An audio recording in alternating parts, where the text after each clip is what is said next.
In headlines, squatters illegally occupying GuySuCo lands on the east coast of Demerara say they have invested too much to relocate now. So do you think it is right now for us to be paying these big citizens that the landlord calling before 5 o'clock that they're by your door knocking for rent money? It's not easy. The Chief Executive Officer of GuySuCo, Narayan Singh, says the squatting fiasco is hurting GuySuCo's regional reputation and financial prospects. The new COVID-19 measures now allows some businesses to open until 8 p.m., while the international airports will start to facilitate commercial flights on October 12. And in sport, Sport Minister Charles Ramson Jr. engaged in cricket West Indies as efforts intensify to resolve cricket impasse. With the news, I'm Avinash Ramzan. Thanks for joining us. We started by telling you that scores of squatters were Thursday morning pushing back against proposals by the Ministry of Housing to have them relocate from lands they are currently occupying unlawfully. Gathered in large groups to demand compassion from the government, the squatters say they have invested too much in the structures they erected and furnished to be relocated now. Officials of the Central Housing and Planning Authority moved in to appease the agitated squatters occupying lands that belong to the Guyana Sugar Corporation, GuySuCo, along the east coast of Demerara. The housing authorities were greeted with long lines of citizens when they arrived at the Chateau-Margaux Primary School as they sought to fast-track existing housing applications and offer the convenience of new housing applications free of cost. Kurt Campbell was there and he filed this report.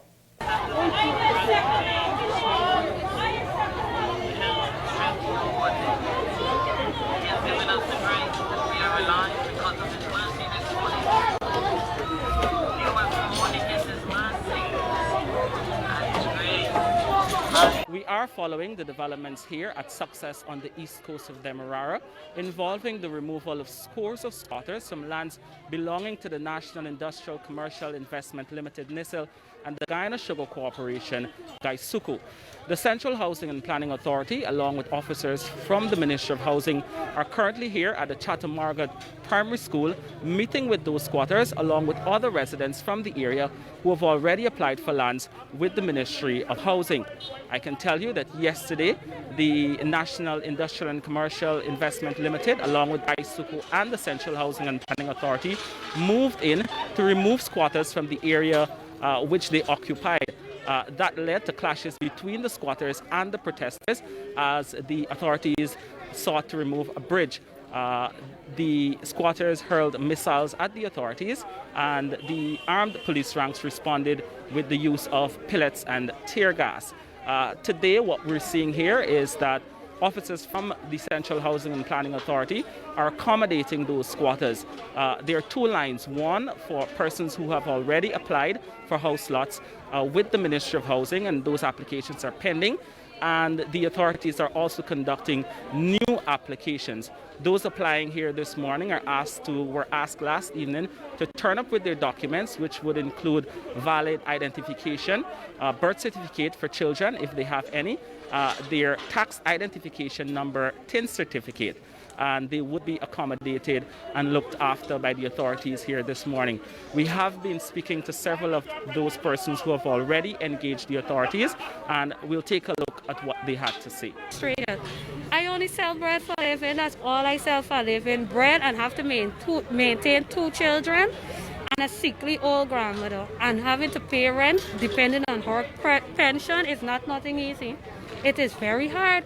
So I decided to occupy a piece of land at the back there to knock up a 2x2 where it will ease the strain off for me, because she's not seeing well. I don't have a permanent job. I sell bread. Now every day the business is be bright. Some days the business be very slow. Some days you go back in with most of your bread and you have bills to pay. So do you think it is right now for us to be paying these big citizens that the landlord calling before 5 o'clock that they're by your door knocking for rent money? It's not easy. It's very easy. It's not easy. It's very hard. The process this morning wasn't bad, but I am living in Success here. I applied for house lot since 2014, and I live in my mother-in-law place, and it don't be easy. And I end up squatting at the back there too, and I just hope and praying to get through because I need my own place. What assurances they gave you this morning? Well, this morning when I got there, they say we will get you. They just take me information and say they will get back to me, take me telephone number and so. So I don't know. They didn't give you any time frame to get it done? No, they didn't give me any time frame. GuySuCo released a statement yesterday where it said that it was looking to revive its operations, and in so doing it needed the land that is currently being occupied by the squatters to allow its operations to move forward. The Minister of Housing, Colin Crowe, released a statement last evening in which he said that he met with squatters in the area twice before. The minister also said in that statement that the Central Housing and Planning Authority was looking to acquire a piece of the land from GuySuCo so that they can regularize it and have the squatters remain there legally. We've also been speaking with the Chief Executive Officer of the Central Housing and Planning Authority, Mr. Greaves, who also updated us at length on the situation at the back of Success. Let's take a look. The role of the Central Housing and Planning Authority here today is to try as far as possible to provide house lots to the persons who would have gone and squatted in the Sussex area. I want to make it clear that those lands do not belong to Central Housing and Planning. Those are GuySuCo's lands, and GuySuCo is responsible for that land. However, Central Housing and Planning, in the interest of serving the public and fulfilling its mandate, is here today to ensure that those persons are given the best opportunity to get house lots.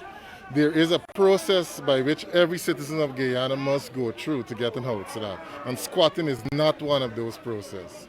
All Guyanese citizens who apply and meet the requirements will be given a house lot. The government has made a commitment to give out 50,000 housing units or house lots in the next 5 years.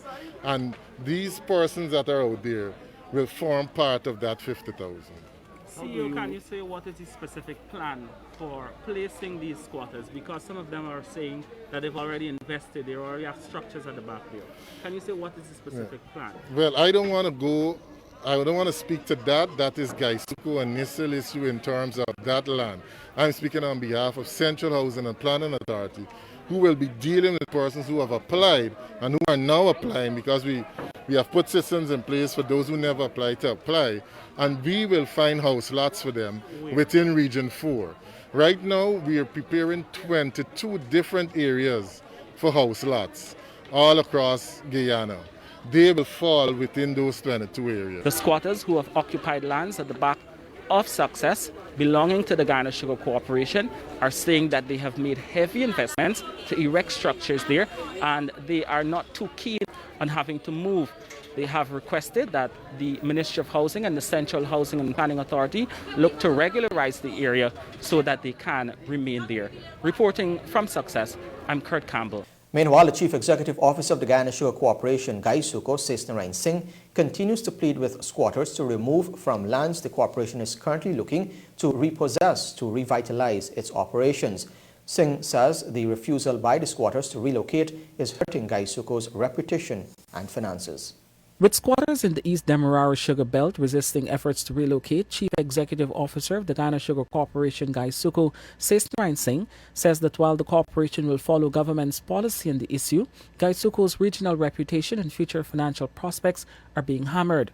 Looking to make a comeback in sugar production, GuySuCo on Wednesday issued a notice asking squatters to remove from the area aback Success and Chatmarga East Coast Demerara as it looks to revive its operations. That request was ignored by the scores of squatters who are now asking the government to regularize the area so that they can remain there. Singh told the newsroom on Thursday that the resistance of the squatters could result in future losses for the company, with the areas being occupied illegally, one serving as prime lands used as a nursery for research purposes. It is really, really unfortunate that the place where the activity occurred is in a cultivation that has one of our primary nursery. So far, individuals have destroyed over 17,000 varieties of research.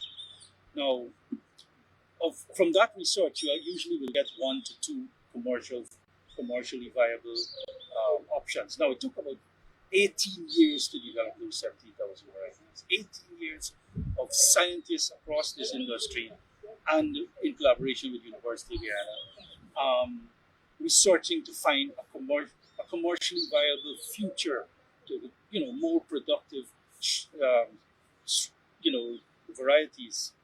And so we've lost 17,000 varieties. Well, when we did the numbers yesterday, it came up to GuySuCo will be losing over $2 billion in future cash flow because we could not take those research to commercial production. Singh says luckily the sugar corporation has other estates where the same nursery cultivation is being done, but it still means a restart of work already done in the East Coast Demerara area. Singh said GuySuCo is doing agricultural research as part of the Caribbean fraternity, and this fiasco is hurting Guyana's reputation in that regard. Also, what has happened, because GuySuCo is a repository of agricultural research as part of the Caribbean fraternity, our reputation has been hammered here because the question being asked across the region is this: can GuySuCo protect the research that the entire Caribbean family is involved in? And the answer clearly in this case tells me that they're struggling in that angle. Asked whether GuySuCo can afford to give up the lands for housing purposes, the CEO said it is possible, but it has to be lands that aren't as viable as this one. The CEO clarified that the lands are all owned and controlled by the state. Singh maintains that the area is highly productive for nursery research and it will hurt GuySuCo in an adverse way if it is not returned. Kurt Campbell, Newsroom.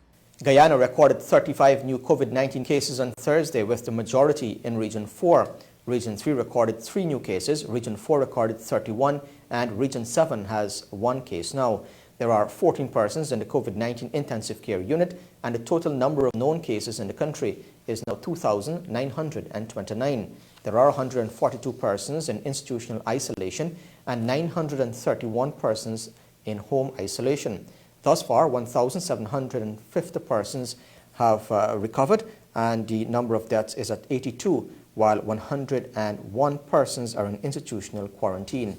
A total of 14,309 persons have so far tested for COVID-19. When the newsroom returns, the new COVID-19 measures now allows some businesses to open until 8 p.m., while the international airports will start to facilitate commercial flights on October 12. This is the newsroom. President Irfan Ali has revealed that evidence gathered from the investigations into the murders of West Coast Berbice teenagers Isaiah Henry, Joel Henry, and Harish Singh has been sent to St. Lucia for analysis, while noting that there is a cost attached to the support Guyana is receiving from the regional body. The president said that, quote, is a small issue in relation to bringing the perpetrators to justice, end quote. A 5-member team of investigators from the regional security system arrived in Guyana recently to assist the Guyana police force with their investigations into the brutal murders of the 3 teenagers. 3 weeks ago, the lifeless bodies of the Henry cousins were discovered badly mutilated and dropped in cotton tree a day after they were reported missing. This resulted in violence protests across West Berbice, that should be. Singh's body was discovered 3 days later in the number 2 village Bagdam, where he had gone on an errand. Now, the government has implemented a new curfew of 9 p.m. to 4 a.m. effective October 1st to the 31st. The new gazetted COVID-19 measures also make adjustments for how businesses can operate. Fariza Hanif has the details. The Guyana government has officially gazetted the 9 p.m. to 4 a.m. curfew and has now relaxed some measures, which will see a few businesses opening until 8 p.m.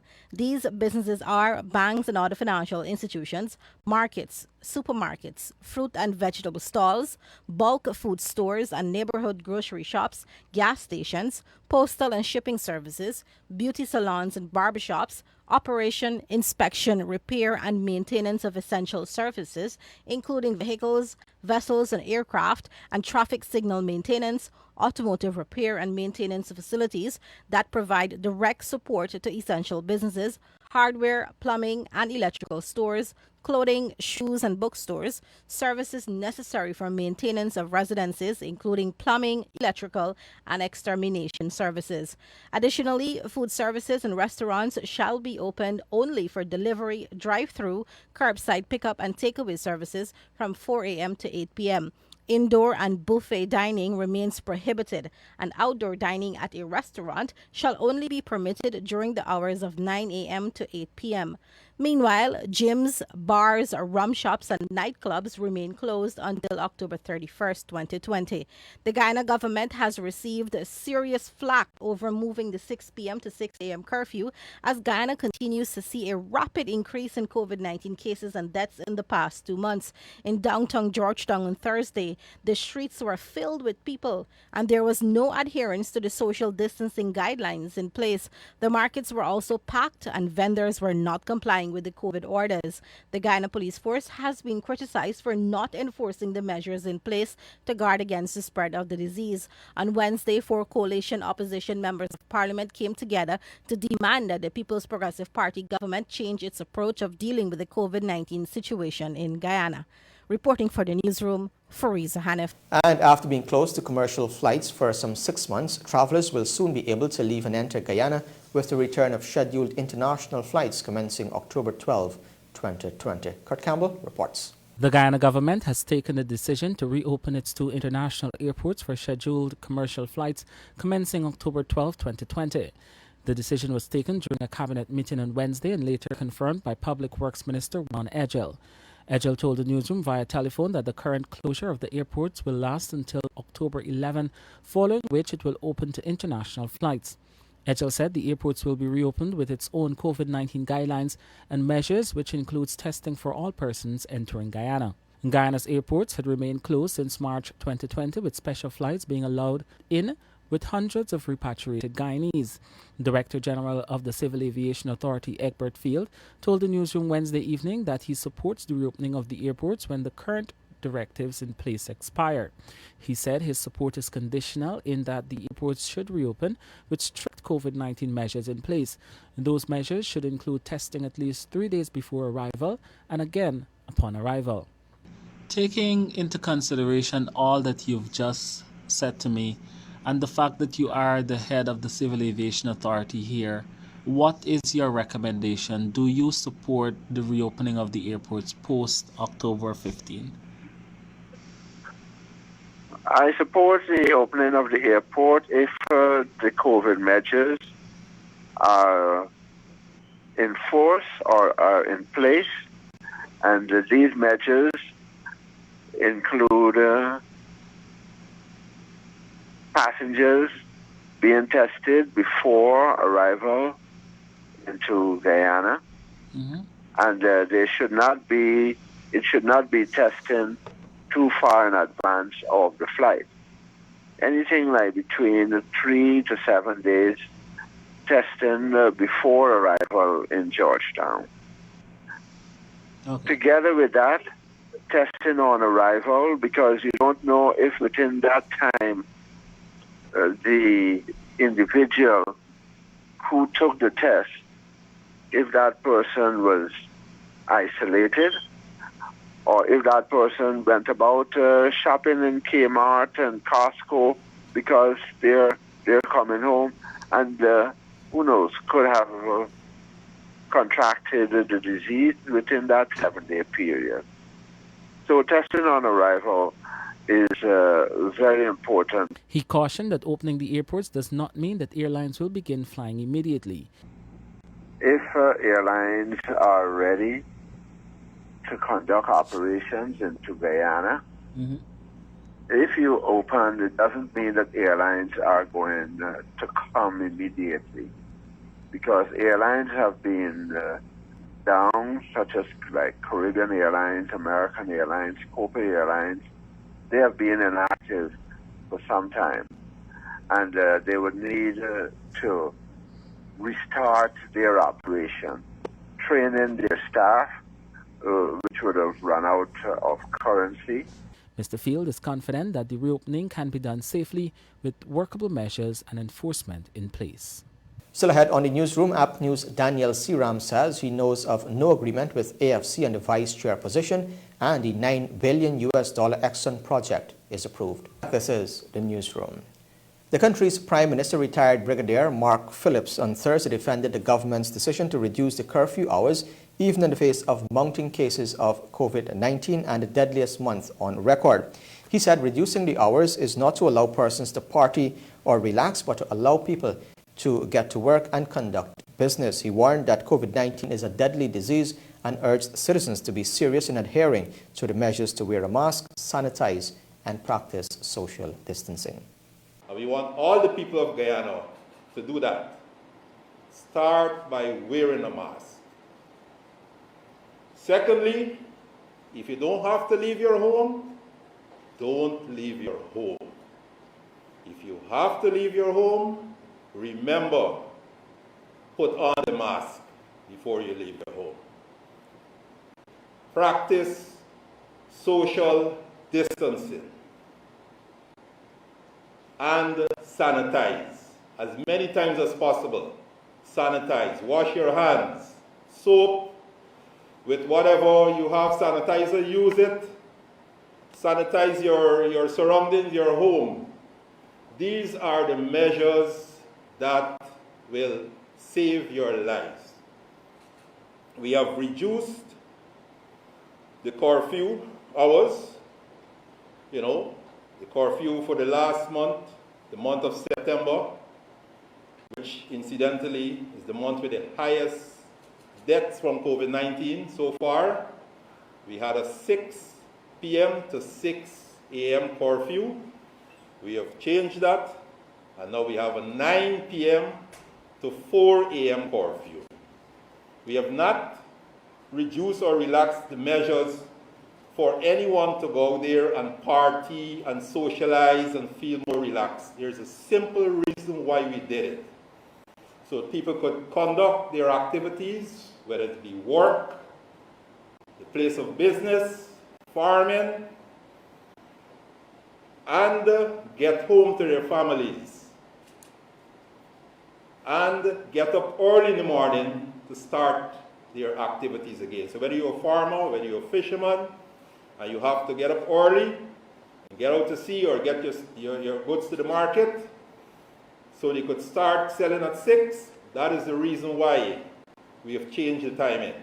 Not for people to have longer hours to party. This is serious business. And if you want to stay alive, now is the time to stop partying. Now is the time to wear the mask. Now is the time to encourage all around you to wear the mask, to practice social distancing, and to sanitize. Meanwhile, the Health Minister, Dr. Frank Anthony, spoke of the measures in place to curb the spread of the disease and care for those who contracted the virus. When we took over, we had very little testing happening, and we have spent an enormous amount of resources in trying to build and lift our testing capacity. We are now able to do more testing, and we are seeing, by doing more testing, we are seeing more people who have tested positive. We are going to continue to build that response, and very shortly at the National Public Health Reference Lab, we are going to add 2 additional PCR machines, and we are going to be able to process samples faster. Today, we receive a special piece of equipment, which by next week we are hoping to put into operation, that can increase the capacity, the speed with which we process samples. So with that, with the use of that equipment, we will be able to increase our capacity even more. So that's with testing. We have also looked at our capacity to hospitalize people if they get sick, because we know that the percentage of persons who get sick would require hospitalization. We have expanded the capacity at the Georgetown Public Hospital, where more of our severe cases come, but we have also expanded the capacity of almost all the regional hospitals. The Georgetown Hospital, we have created a special infectious disease intensive care unit, and that unit has been working, and we have been equipping them with a number of equipment to to help persons who are in those ICUs to be able to breathe better. These types of equipment include ventilators, it includes BPAP machines and CPAP machines at the Georgetown Hospital ICU. They have all these relevant types of machines. As of the 12th of October, we'll be getting in another 21 ventilators, and these ventilators are going to be distributed to the regional hospital. We have already commenced training for the doctors at the regional hospitals so that once these machines are in and distributed, they would be able to utilize them if they have such patients. In terms of treatment, there's no magic treatment for persons who have the severe form of COVID. But what we have done is all the medications that other countries have been using, we have ensured that our doctors are able to have access to those types of medication. Those medications include things like ivermectin. It also includes things like remdesivir. The newly elected chairman of Region 4, Daniel Seram, has added his voice to the fiasco surrounding the election of Samuel Sandy as the vice chairman of the region, saying that he was not privy to any agreement by the leaders of APNU AFC coalition on who the position should have gone to. The chairman said he was not aware of any changes to the binding agreement the Commingsburg Accord, which speaks to the vice chairmanship. It was Seram who cast the last vote that allowed Sandy to be elected to the position in the face of a tie between the APNU nominee and a nominee from the People's Progressive Party. That vote resulted in a major fallout between the AFC and APNU, with the AFC insisting that there was a prior agreement that the vice chair position would go to an AFC councillor. The AFC had nominated Nielsen McKenzie, but only 5 of its own councillors voted for him. The failure to secure support from the APNU resulted in David Patterson resigning as the AFC General Secretary. Even with several senior members on both sides speaking on the issue and expressing disappointment and regret, Seram believes talks of a fallout are being exaggerated. The fallouts that is being purported in the media, this is something that I think is being hugely blown up. Both leaderships from the varying coalition parties will meet and resolve these issues. From my level at the RDC and our councillors, we have no fallout. We are committed. We will push forward with the agenda of the region. On the day of the voting, I had not seen any agreement to such an extent. And you've not heard of any? No.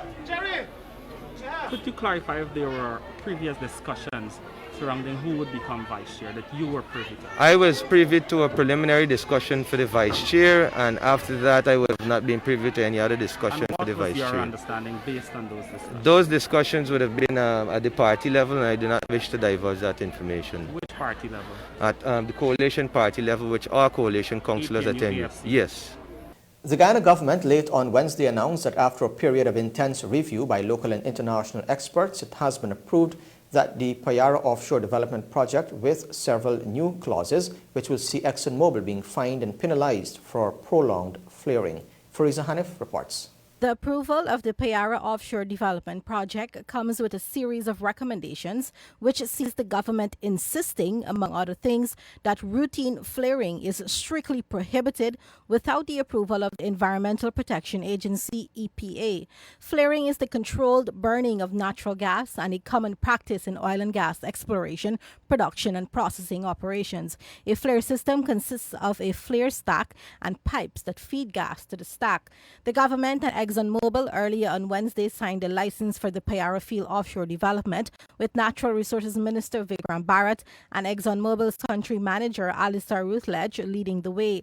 Prior to the approval, the government had decided to review the work already undertaken by the Department of Energy and Bayface Oil and Gas consultants on the Payara project, with talks of offering transparency and accountability. Minister Bharat, following the signing, said work on the project will commence in 2024 and it represents the single largest investment in the history of Guyana. The investment is built at $9 billion US. And with the amount of oil estimated to be in the Payara development area, it is estimated that Guyana will benefit from 7.4 trillion Guyana dollars in government revenue, of course, for the period or the lifespan of the Payara development.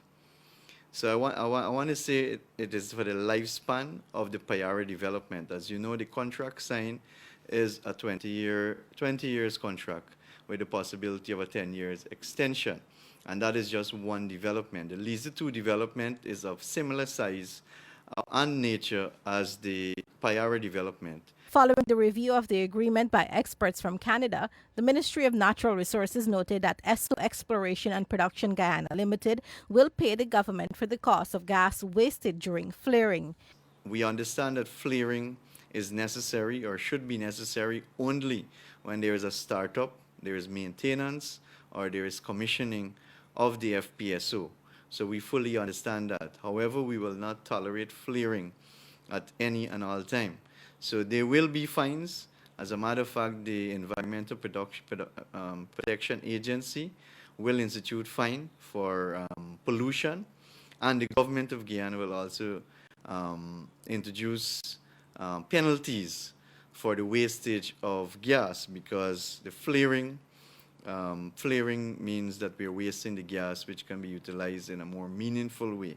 Another clause in the contract will also see the commitment of $400,000 yearly to conduct an audit of the operations. The Natural Resources Minister explained that the new agreement also speaks to the dumping of contaminated water into the ocean, and the EPA will be strictly monitoring this. The water as it comes out of the well is contaminated and cannot be dumped into the ocean as it is.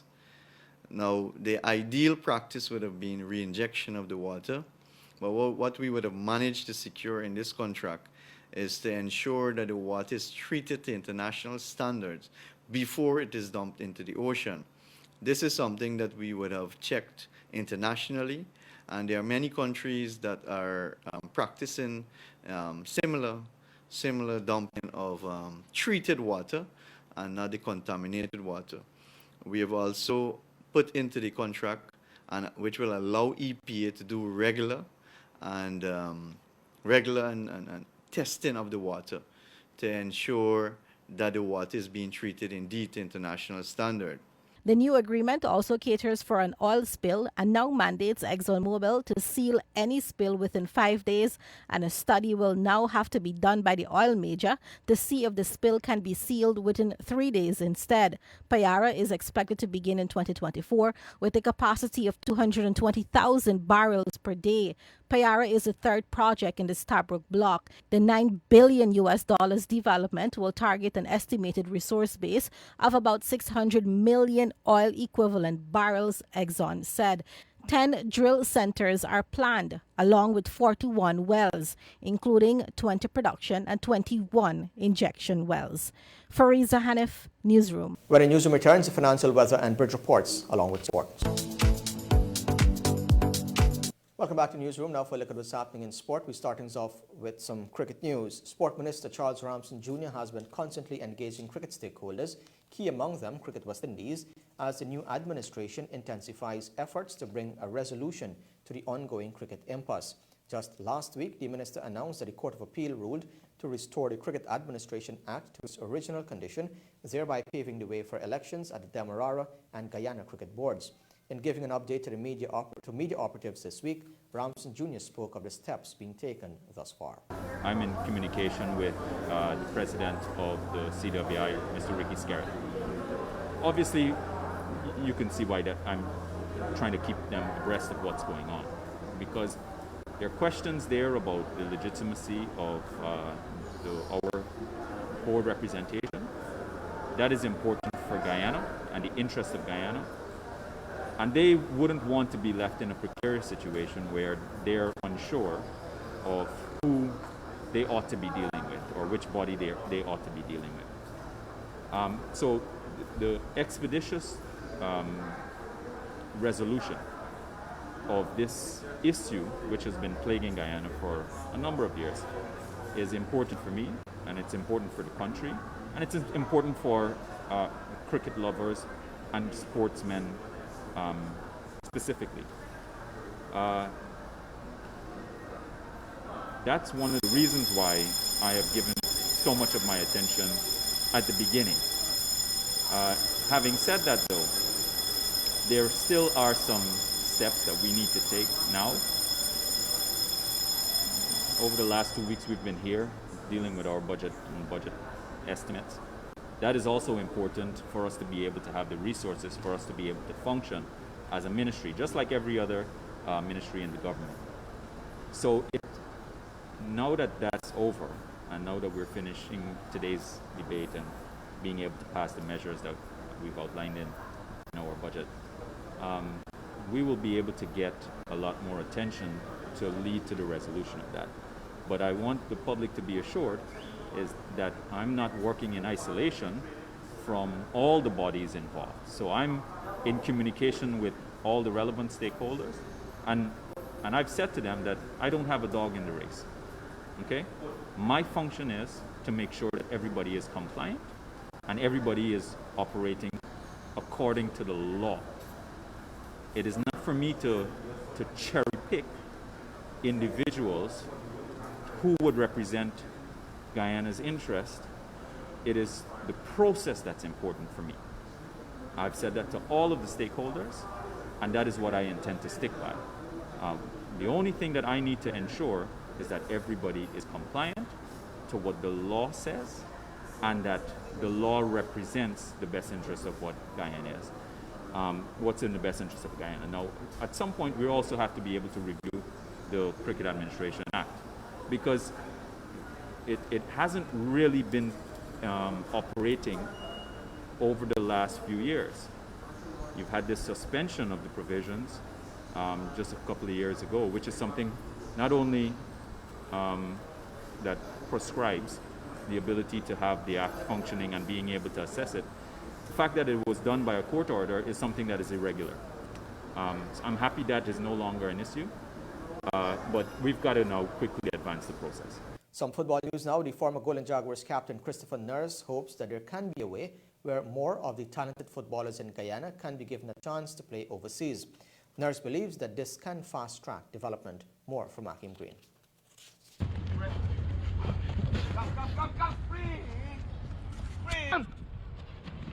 Come, strong.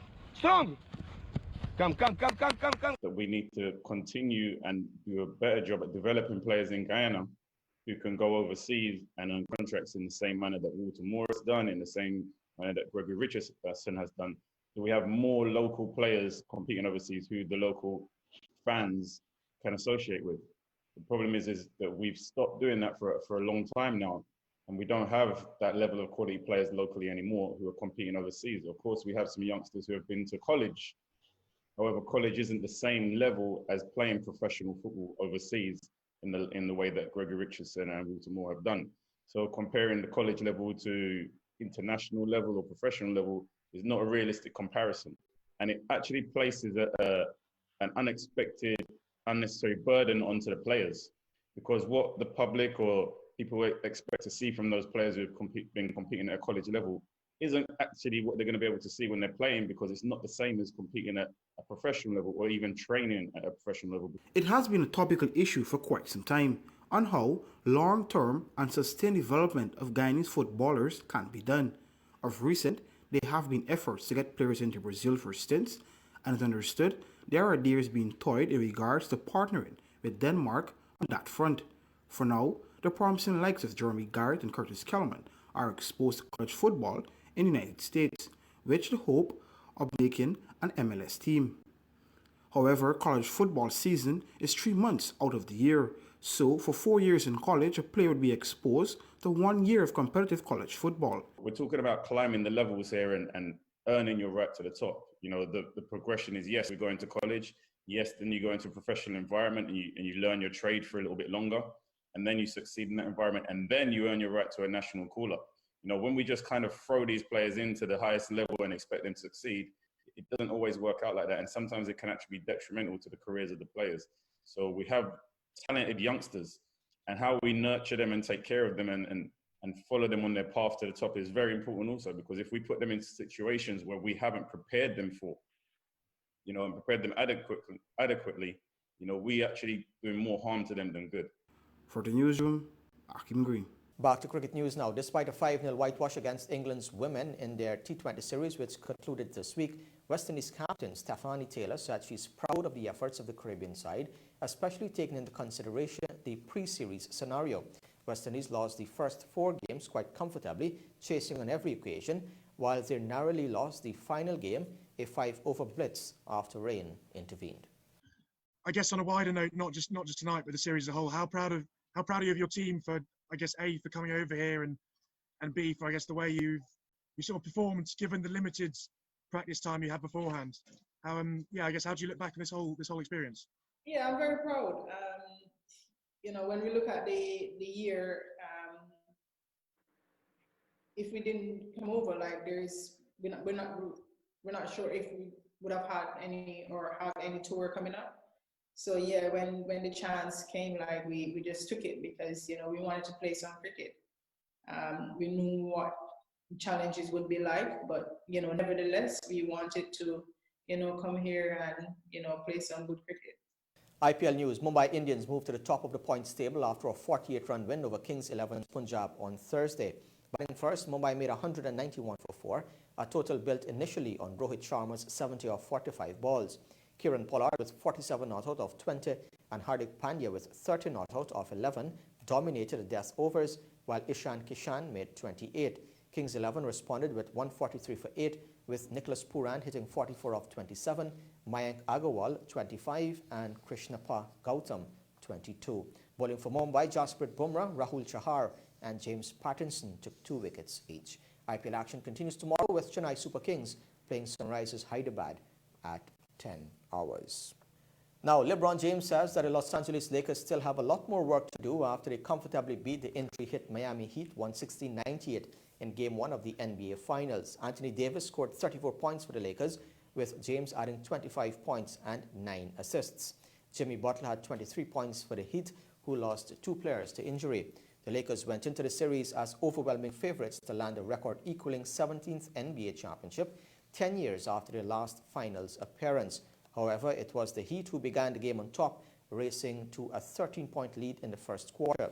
That advantage would not last long, though, as the Lakers scored 11 three-pointers to complete a 30-point turnaround by the end of the first half before surging clear in the second. Meanwhile, Newsroom's Akeem Green and local journalist Royston Alkins recap Wednesday's opening game of the series and look ahead to Game 2 on Friday from 21 hours. Quite the dominant and expected performance by LA in Game 1 of the series, you would say, Alkins? Of course, it was a dominant performance. Nothing short of what I expected. Lakers certainly a better team. Miami Heat, they've surpassed expectations, I would say, this season. They're a team that is well led by Jimmy Butler. But of course, when you look at the combinations that LA threw at them, it was just expected, man. How great were the dynamic duo in this context in terms of AD and LeBron? Yeah, I mean, AD with 34 points, LeBron 1 assist away from another triple-double. Phenomenal performance. For persons who know me, they know I'm a big LeBron fan, and for me, he is the GOAT, the all-time GOAT. But a big performance by the duo. I don't see the Heat having any answer for them, really, because when they try to double both LeBron and AD, they dished it out to the corner. This is when you had guys like Pope, Caruso, even Kuz. I think he had about 1 or 2 trees last evening. So yeah, I mean, good, really good performance, clinical. I don't see any areas that they need to improve in other than turnovers. I think they had double digits turnovers last night. But yeah, clinical performance by the Lakers. If you were had to put on a Heat jersey, any positives you could take away from last night's match? I know they were an injury hit team in terms of some of their top players going down, but any positives and stuff they could work on ahead of Friday's encounter? Yeah, I don't know that there's a lot of positives, but Jimmy Butler started the game really well. I was surprised to see that he only ended with 23 points. I think he could have really topped off or taped off the game with a dominant performance to really take it into Friday evening's game. But other than that, the injury to Goran, I think that's going to really hurt them. But it presents opportunity for guys like Kendrick Nunn. He was really good throughout the season as a rookie, and he came off the bench last evening and got 18 points in 20 minutes. So I think those are the two positives. From the Jimmy Butler perspective, I think he is really going to go to another level in these 4 games because I think this is going to be a sweep. So it's an opportunity for him to really put his name up there with some of the really dominant players in the league if he's able to have 3 more good games. And guys like Nunn, Hero, he's been a hero off the bench for Miami during these playoffs. So I think those 3 guys for me, those are the positives, and hopefully they can end the season well. Looking ahead to Friday's encounter, anything you think either side could touch upon, and what is your predictions? I know you obviously said it's going to be a sweep, but you believe it could be a closer match or it could be a big blowout come Friday? Yeah, look, this is the NBA playoff finals. The Heat, they're a good team. I think they're going to come back strong. Eric Spoelstra is a really good coach. LeBron would know this. The basketball world would know this. I think they're really going to go back to the drawing board and come back strong. But having said that, LeBron and his troops, they look in really tip-top shape. They look good. They're moving the ball well. I think it's going to be a good game. I think it's going to be a scrap. But I expect the Lakers to come out on top to take a 2-0 lead. And with that, we've come to the end of the news for this evening. Of course, you can find updates on these and other stories on our website, newsroom.gy, our Facebook page, and Instagram. On behalf of the entire news team, my name is Avinash Ramzan. Thanks for watching. Be safe. See you next time.